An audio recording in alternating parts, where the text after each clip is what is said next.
आपण पाहत आहात तेज तुफान न्यूज, न्यायिक व निर्भीड बातम्यांचे सर्वांचे आवडते नेटवर्क।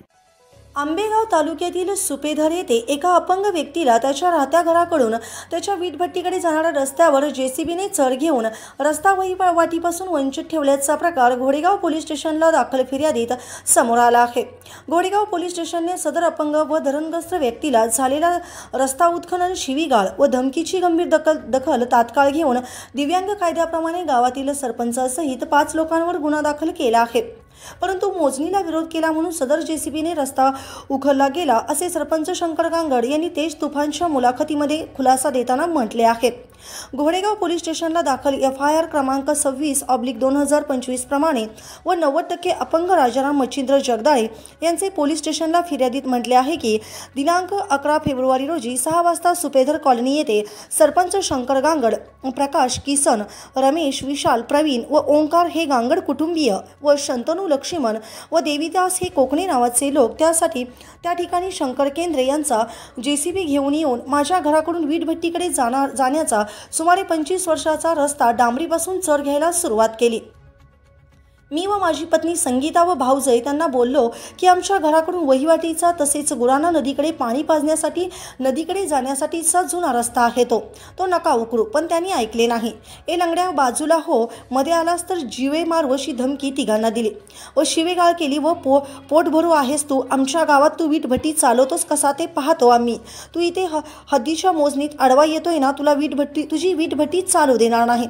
दरम्यान धरणग्रस्त अपंग व्यक्तीला येण्या जाण्यासाठी पायवाट खोदल्याने त्याची कुटुंबीयाची रोजीरोटीसाठी वीटभट्टीकडे जाणारा मार्ग नसल्याने अपंग राजारामची कुचंबना होत आहे। आंबेगाव तहसीलदार यांच्यामध्ये आंबेगाव तालुक्यातील सुपेधर येथे एका अपंग व्यक्तीला त्याच्या राहत्या घराकडून त्याचे वीटभट्टीकडे जाणाऱ्या रस्त्यावर जेसीबीने चढ घेऊन रस्ता वहिवाटीपासून वंचित ठेवल्याचा प्रकार घोडेगाव पोलीस स्टेशनला दाखल फिर्यादीत समोर आलाय।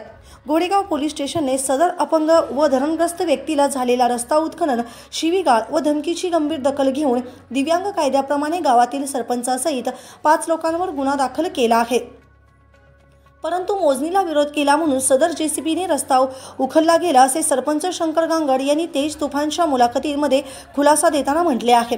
घोडेगाव पोलीस स्टेशनला दाखल FIR क्रमांक 26/2025 प्रमाणे 90% अपंग राजाराम मच्छिंद्र जगदाळे यांचे पोलीस स्टेशनला फिर्यादीत म्हटले आहे की दिनांक 11 फेब्रुवारी रोजी 6 वाजता सुपेधर कॉलनी येथे सरपंच शंकर गांगड, प्रकाश, किसन, रमेश, विशाल, प्रवीण व ओंकार हे गांगड कुटुंबीय व शंतनू लक्ष्मण व देवीदास हे कोकणे नावाचे लोक त्या ठिकाणी शंकर केंद्रे यांचा जेसीबी घेऊन येऊन माझ्या घराकडून वीटभट्टीकडे जाण्याचा सुमारे 25 वर्षाचा रस्ता डांबरीपासून चढ घ्यायला सुरुवात केली। मी व माझी पत्नी संगीता व भाऊजय त्यांना बोललो की आमच्या घराकडून वहिवाटीचा तसेच गुराणा नदीकडे पाणी पाजण्यासाठी नदीकडे जाण्याचा जुना रस्ता आहे तो नका उकरू, पण त्यांनी ऐकले नाही। ए लंगड्या बाजूला हो, मध्ये आला तर बघ जीव मारू अशी धमकी तिघांना दिली व शिवीगाळ केली असे तक्रारीमध्ये म्हटले आहे। दरम्यान अपंग व्यक्तीला त्याच्या घराकडून त्याची रोजीरोटी असलेली वीटभट्टीवर जाण्या येण्यासाठी रस्ता नसल्याने अपंग व्यक्तीची कुचंबना सुरू आहे। आंबेगावचे तहसीलदारमध्ये त्वरित लक्ष घालून या अपंग व्यक्तीला न्याय देतील का हा प्रश्न अजून तरी नागरिकांमध्ये चर्चेला जातोय। ब्युरो रिपोर्ट तेज तुफान न्यूज, घोडेगाव, आंबेगाव, पुणे। राजाराम मच्छिंद्र जगदाळे, मुक्काम पोस्ट सुपेधर, तालुका आंबेगाव, जिल्हा पुणे। मी ते धरणग्रस्त म्हणून रहिवासी झालेलो आहे। मी माझा स्वतःचा वैयक्तिक वीटभट्टीचा धंदा आहे। त्यानुसार वीटभट्टीवर माझी मिसेस, माझे भाऊचे आम्ही 3 जण काम करत आहोत। काय प्रकार झाला? त्या ग्रामपंचायतवाल्याने मला न हरकतीचा दाखला देण्याबाबत मी मागणी केली असता नाही म्हणून सांगितलं। नाही, न हरकतीचा वीटभट्टी परवान्यासाठी ग्रामपंचायत न हरकतीचा दाखला मागत होतो। त्यांनी मला वारंवार सांगून सुद्धा 1.5 वर्ष झालं मला एकही दाखला दिलेला नाही आणि मी परिस्थितीच नाही तर मी कोणालाच मागणार ना, सांगणार कसं जाणार, कसं येणार, जाण्याचे प्रॉब्लेम रस्त्यामुळे। काल परवा त्यांनी माझा रस्ता उद्ध्वस्त केला, धंदा कसा करतो, आमची मुलं खराब आहे, तुला मारतील, असं करतील, माझ्या जीवनाला तिथं संरक्षण नाही, मी घाबरून माझा कसा तरी धंदा करतोय। आता त्यातून यांनी असं वारंवार मला धमकीचे बोलणं, रस्ता उकरणं, माझं जाण्या येण्याची दुरावस्था करणं, सगळं माझी कामगार मला उचलून साचून वर नेतात, वरून खाली आणतात, शिवीगाळ करतात. यांच्यावर पायांवर थोडासा धक्काबुक्कीचा कार्यक्रम केला. तिथं आमचे भाऊ एकतर पुण्याला एक राहतात, एक भाऊ गाडीवर ड्रायव्हर आहेत, ते गाडीवर ये जा करतात, त्याच्यामुळे घरी कुणी नसतात. आणि यापूर्वी असे बरेच वेळा मला त्यांनी प्रकार केलेले आहेत. त्यामुळं माझ्या जीवाचं मला भीती वाटून मी माझं संरक्षण कसं करावं. आमच्या जमिनीच्या मोजणीवरून हे झाली. कधी झाली मोजणी? मोजणी बराच दिवस झालेली. तर आमचं क्षेत्र त्यांच्याकडे निघाल्यामुळं हे झालेलं सगळं. त्यांनी आमचा रस्ता बंद केला. हे अपंग असताना सुद्धा त्यांना माहिती, रोज लोक गाड्यावर घेऊन जातात, वरतून खाली आणतात. त्यांनी आत्ता 2-3 दिवस झाला हा प्रकार केला. रस्ता खोदकाम केला, रस्त्याला पाणी सोडत, पहिलं खोदायच्या आधी रस्त्याला पाणी सोडायचे का तर हे येऊ जाऊ नये म्हणून. हे यांची भाऊजाई आहे. माझे पती रोज गाडी चालवतात, त्याच्यामुळे घरी कोणी नसतो. आम्ही दोघी जावा, आमचे हे दीर असतात घरी. त्याच्यामुळे आमचा तिथं घरापासला रस्ता खोदकाम चालू असताना आम्ही JCPच्या पुढे आलो तर आम्हाला धक्काबुक्की केली, शिवीगाळ केली.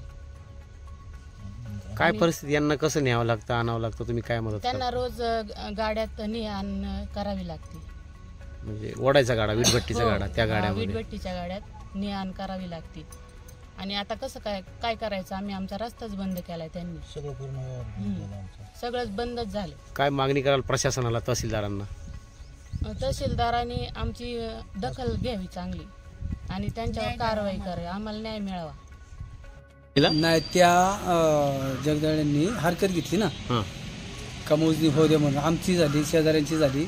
मग ज्याचं ते द्यायला तयार आहे. मग ज्याची शेवट राहिली होती त्या मोजणी त्यांनी हस्तक्षेप केला. काही मोजायचं नाही, माझी न हरकत आहे. बरं, आता हा जो रस्ता जो तुम्ही उत्खनन जे कोणी केलाय, कोकणी कोण आहे? कोकणी. हा, त्यांनी केलाय का? हा, त्यांनी. तुम्ही केलं स्वतः? नाही, आपण नाही. ते तुमच्यावर जे आरोप झाले पोलीस स्टेशनला, खरे आहे का खोटे? ते पोलीस स्टेशनला आता ते खोटेच म्हणा ना. बरं, आम्ही खोटेच म्हणणार. ते आमचं काही खरं नाही. काय वाटतं सरपंच नात्याने हा वाद भविष्यामध्ये मिटेल का, किंवा तुम्ही त्याच्यामध्ये? मिटन नाही वाटत, मिटेन म्हणून. बरं का सर? बरं, हे मिटन वाटत नाही. काय कारण असं? एक अपंग आहेत ते, पण त्यांचा विचार करा जाण्या येण्याचा. त्यांचा विचार करतोय आम्ही. कारण का शेतकऱ्यांना हा मोठा त्रास आहे त्याच्यापासून. काय त्रास आहे त्याच्यापासून? ते कचरा बिचरा काय असं त्या इटभट्टीला आणायला ती लोक घाण वगैरे अशी सब बरीच टक्कात. ती तुम्ही पाठपुरावा केला, तक्रारी केल्या? त्यांचा पाठपुरावा दिला, त्यांना पत्र दिलं, सगळं आम्ही करून पार आमच्या ग्रामपंचायतीला तहसीलला आम्ही पत्र दिले पार.